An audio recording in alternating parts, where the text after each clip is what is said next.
السلام علیکم ورحمۃ اللہ۔ یہ صحیح اسلامک ویڈیو دیکھنے کے لیے ہمارے کے اسلامک ٹی وی کو سبسکرائب کر لیں اور ساتھ ہی ساتھ بیل آئیکن کو بھی دبا دیں۔ فی کلامہ المجید اعوذ باللہ من الشیطان الرجیم بسم اللہ الرحمن الرحیم قل انما حرم ربی الفواحش ما ظہر منها وما بطن والاثم والبغی بغیر الحق وان تشرکوا باللہ ما لم ينزل به سلطانا وان تقولوا علی اللہ ما لا تعلمون وقال تعالی ود کثیر من اہل الکتاب لو یردونکم من بعد ایمانکم کفارا حسدا من عند انفسهم۔ محترم سامعین، آج کی اس مجلس میں جمعیت اہل حدیث مالیگاؤں کے زیر اہتمام جو منعقد کی گئی، صدر محترم سے بھی خطاب ہے، ذمہ داران جمعیت مسجد اور حاضرین گرامی۔ آج کا جو موضوع ہے وہ ہے شبہات کے فتنے۔ یہ عنوان مجھے یاد پڑتا ہے لگ بھگ کم و بیش سال بھر قبل گجرات احمد آباد کی جامع مسجد اہل حدیث میں مجھے دعوت دی گئی تھی اسی موضوع پر یا اس سے ملتے جلتے موضوع پر خطاب کرنے کے لیے۔ بعض احباب نے جو بعد میں جنہوں نے یہ خطاب سنا ان کا مسلسل یہ اصرار تھا کہ اس موضوع یا اس خطاب کو پھر سے کیا جائے۔ مجھے پوری طریقے سے وہ مضمون اور مواد یاد تو نہیں ہے، نہ میں نے سنا دوبارہ، اور اس سے متعلق بعض نکات کتاب کی شکل میں میرے سامنے موجود ہیں، تو ممکن ہے کہ بعض باتیں اس خطاب کی میں دہراؤں اور کچھ باتیں ایسی بھی ہو سکتی ہیں جو شاید اس خطاب میں نہ ہو، اس لیے کہ موضوع کے تقاضے معنویت بہت وسیع ہے۔ ابھی آپ اگر فتنے اور شبہات کا معنی ہی صرف دیکھیں تو یہ اندازہ لگا سکتے ہیں کہ عقائد کی اور علم کے انحراف کی، عقیدے کی خرابی کی جتنی بھی گمراہیاں دنیا میں پائی جاتی ہیں وہ سب کے سب شبہات کے فتنے کے زیر موضوع بیان کی جا سکتی ہیں۔ پہلے ہم دیکھتے ہیں کہ فتنے کا معنی کیا ہوتا ہے۔ لغت کی لمبی چوڑی گفتگو سے قطع نظر فتنہ اس مادے کا مفہوم ہوتا ہے آزمانا، امتحان لینا، الابتلاء والاختبار، لیکن عربی زبان کے ان دونوں الفاظ میں بھی اختبار اور ابتلاء کے معنی میں کے مقابلے میں، اختبار کے مقابلے میں کہتے ہیں کہ فتنہ کا لفظ زیادہ سخت ہوتا ہے اور اس میں مشقتیں اٹھانے کا امتحان یا اختبار کے معنی کے مقابلے میں زیادہ مفہوم پایا جاتا ہے۔ اختبار کا ترجمہ بھی امتحان کیا جاتا ہے، لفظ امتحان بھی عربی ہے۔ ہاں، ابتلا آزمانا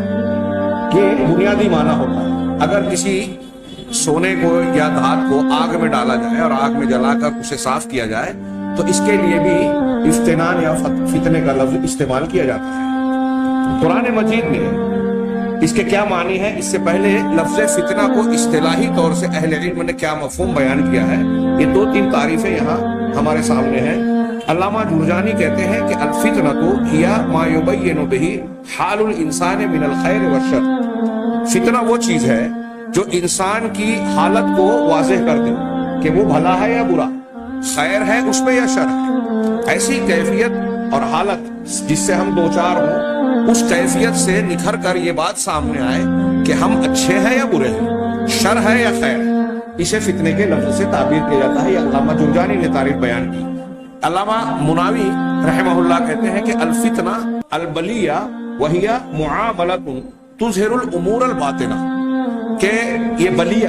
مصیبت اور پریشانی کو کہتے ہیں، آزمائش کی حالت کو کہتے ہیں، اور یہ ایسا معاملہ ہوتا ہے جو انسان کے اندر کی حقیقت اور معاملات کو بے نقاب کر دے۔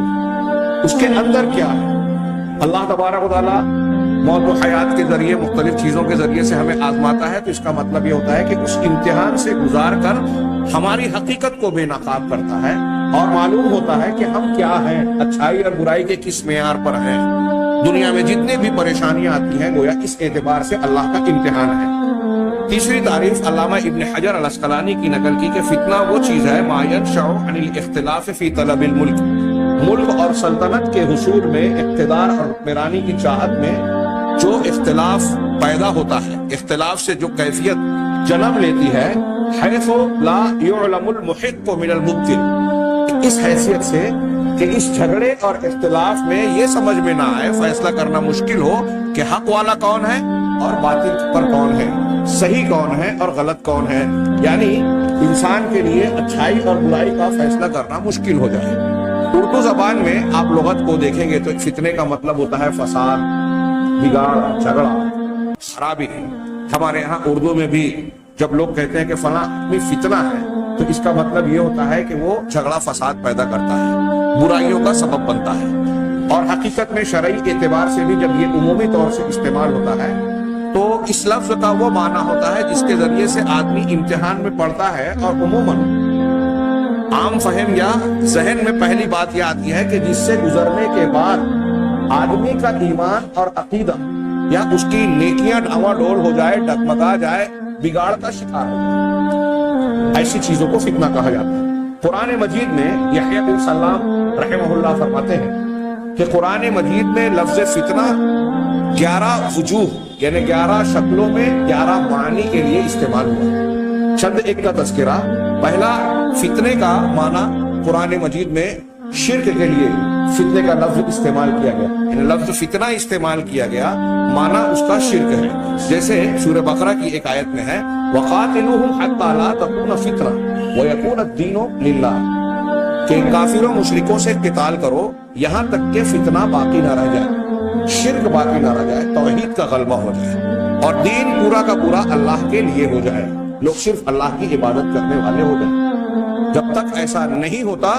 گویا اہل حق اور اہل باطل کے درمیان قتال اور جنگ کی حالت عقیدے اور ثقافت میں دین میں قائم رہے گی۔ اور بھی مقامات پہ وَالْفِتْنَةُ أَشَدُّ مِنَ الْقَتْلِ ایک آیت ہے کہ فتنہ قتل سے زیادہ سخت ہے،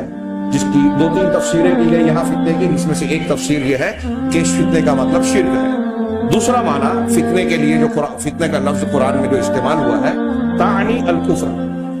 فتنے کا مطلب کفر کا ہوتا ہے، جیسا کہ اللہ تبارک و تعالیٰ کا ارشاد ہے ابتغاء الفتنہ۔ یہ لوگ جو ہے